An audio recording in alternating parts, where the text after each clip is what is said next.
Con ese marco normativo que mencionamos anteriormente, tenemos que este artículo 100 del CEPACA, en sus numerales, nos lleva a concluir que en este momento, para el caso de las contralorías, tanto de orden nacional, departamental, municipal, distrital, tenemos dos clases de procedimientos que podemos aplicar. El primero de ellos es el proceso fiscal de cobro coactivo, que en las diapositivas lo identificamos como el PFC, ¿sí? El cual se rige por reglas especiales conforme lo menciona el numeral primero del artículo 100 del CEPACA. En este caso, las reglas especiales de ese procedimiento se encuentran en el título segundo, capítulo cuarto de la Ley 42 del 93 y como ya habíamos mencionado anteriormente está en los artículos 90 a 98 de esa norma especial. Aquí hay que hacer énfasis que el artículo 90 de la Ley 42 del 93 remite a el Código de Procedimiento Civil que estuvo vigente en su época y que hoy está vigente el Código General del Proceso. Entonces, en conclusión, para el proceso fiscal de cobro coactivo se rige por la Ley 42 del 93, artículo 90-98 y el Código General del Proceso. Tenemos el otro proceso, que es el proceso administrativo de cobro coactivo, que lo vamos a identificar en adelante con el PAC, ¿sí? El cual se rige por lo dispuesto en el título cuarto de la parte primera del CEPACA y el Estatuto Tributario.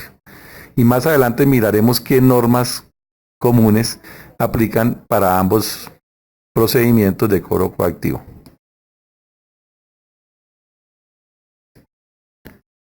Vamos a retomar el tema explicando en particular a qué títulos ejecutivos se les aplica el procedimiento fiscal de cobro coactivo, que se rige, como ya dijimos, por reglas especiales. En primer lugar, el artículo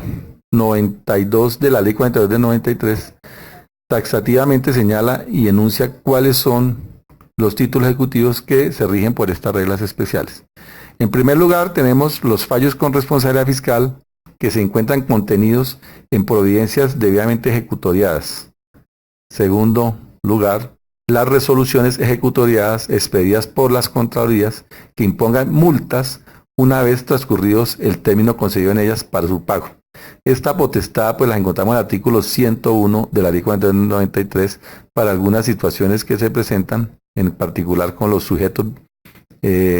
vigilados por las Contralorías en cuanto a rendición de cuentas, solicitud de información, rendición de cuentas inexactas. Bueno, allí hay unas situaciones que nos presentan cuando solicitamos nosotros en ejercicio del control fiscal informaciones respectivas o referentes al manejo de estos recursos públicos. Y en tercer lugar, pues encontramos las pólizas de seguros y demás garantías a favor de las entidades públicas que están integrados en los fallos con responsabilidad fiscal. En este caso, pues tenemos las compañías aseguradoras garantes o terceros civilmente responsables que se vinculan en los respectivos procedimientos de responsabilidad fiscal. El procedimiento administrativo de cobro coactivo está determinado para aquellos títulos ejecutivos que no se encuentran señalados taxativamente en el mencionado artículo 92 de la Ley 42 de 93. En este caso, nosotros como Contralorías tenemos la prerrogativa de adelantar el cobro coactivo de otros títulos que encontramos, por ejemplo, en actos administrativos que están en la tarifa de control fiscal, sanciones pecuniarias disciplinarias, reintegros, providencias y costas judiciales a favor de la entidad, multas por incumplimientos contractuales y en general cualquier otro documento al tenor de lo dispuesto en el artículo 99 del Código de Procedimiento Administrativo y de lo Contencioso Administrativo. En este caso es importante que tengan en cuenta que el procedimiento administrativo de cobro coactivo se rige por el procedimiento que está previsto en el título cuarto de la parte primera del CEPACA y en el Estatuto Tributario. Ese es el marco normativo para adelantar el respectivo proceso administrativa de cobro coactivo.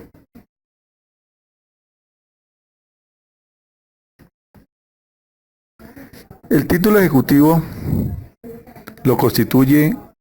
todos los actos administrativos, las providencias judiciales y documentos en los cuales conste el reconocimiento de un derecho o la asistencia a una obligación oponible al deudor, clara, expresa y exigible de pagar una suma líquida de dinero a favor de una entidad pública. Además, este documento debe prestar mérito ejecutivo a partir de su ejecutoria o firmeza, ¿sí? Y también puede constar en otros documentos provenientes del deudor señalados en la ley.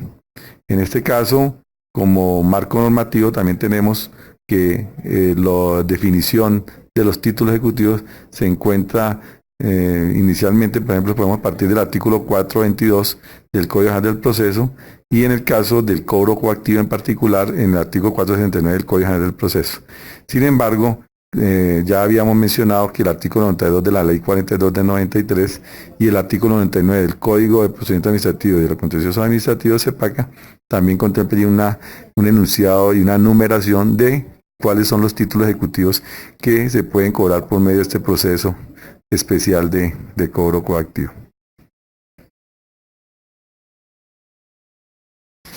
Requisitos formales del título. Tenemos que los documentos que sirven de insumo para iniciar el cobro coactivo, además de contener una obligación clara, expresa y exigible para una suma líquida de dinero a favor de una entidad pública, este debe allegarse en original o fotocopia auténtica y ser primera copia o ejemplar para cuando es un acto administrativo, según lo determina el numeral cuarto del artículo 97 del CEPACA. Además de ello, es importante que se allegue la constancia o la respectiva constancia ejecutoria como uno de los elementos que nos determina la exigibilidad y la fecha a partir del cual cobró ejecutoria o firmeza. En este caso, el Honorable Consejo de Estado, Sala de los Contenciosos Administrativos, sección cuarta, en el fallo de tutela del 3 de mayo de 2018, con ponencia del magistrado Julio Roberto Pisa Rodríguez, pues allí determinó que efectivamente no puede tenerse la copia simple como el documento idóneo y necesario para adelantar un cobro coactivo, porque allí se ha dicho que se requiere o se necesita el documento en original o en copia auténtica con constancia de ser primera copia o primer ejemplar, en caso de un acto administrativo. En cuanto a los títulos ejecutivos complejos, es importante que el ejecutor, al momento de hacer el respectivo estudio del título, tenga en cuenta la coherencia que debe existir cuando son actos administrativos que tienen, digamos, una parte resolutiva y una parte considerativa o motiva, tener en cuenta que debe existir coherencia entre estos dos aspectos que están contenidos en el título ejecutivo o acto administrativo. Pues cuando hay varios actos administrativos, pues este acto administrativo en consonancia con los demás, además de eso se torna complejo, porque no es un simple acto administrativo que contenga simplemente, digámoslo, una parte resolutiva como tal, que es la que nos va a determinar cuál es el decisum o la decisión que se tomó por parte del respectivo operador. En este caso podría ser un operador jurídico de responsabilidad fiscal. Por ello traigo aquí en esta diapositiva la sentencia del 10 de febrero de 2016 del Consejo de Estado, sección cuarta, con ponencia del Honorable Consejero de Estado Jorge Octavio Ramírez Ramírez, donde se señala que efectivamente en el caso de las providencias judiciales, que contienen también lo mismo, una parte motiva y una parte resolutiva, que el juez debe analizar para poder librar el mandamiento de pago respectivo el contenido de estos actos administrativos complejos, y lo más importante es que allí se dice que no se puede dar una lectura fraccionada del título ejecutivo como tal, sino que se debe considerar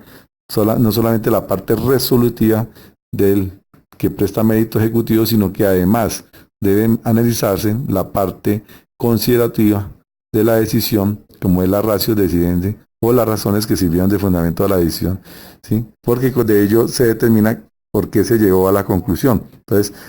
se presenta en muchos casos la situación de que muchas veces existe una incongruencia o una incoherencia entre la parte emotiva y la parte considerativa. De ello es importante porque en este caso habría que hacerse la devolución del título ejecutivo al respectivo operador jurídico para que allí se haga en uso del artículo 45 del CEPACA, se hagan las respectivas correcciones si es que se trata o se trató de errores aritméticos o simplemente omisión de palabras, etcétera. Por ejemplo, cuando de pronto sucede que